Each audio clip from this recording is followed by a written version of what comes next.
So this is the EasyFit. You can see around the outside edges you've got predetermined fixing holes around the outside edge which are countersunk.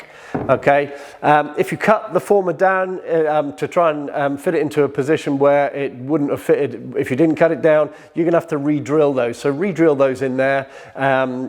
Make sure you countersink it because the screw heads need to be buried into it so that when you put your membrane or a vinyl down, you don't damage that when you go over the top with it.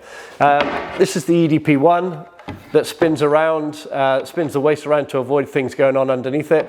Do the same with that, but you need to pilot into the base of here. Okay, don't try and self-tap into that because it's fiberglass and it might feather a little bit. And the same with the EDP1. When you put the waste into it, when you're fitting it dry, predetermine those holes and just screw into it, but make sure that use a fast drill bit on a fast setting rather than trying to self-tap in there.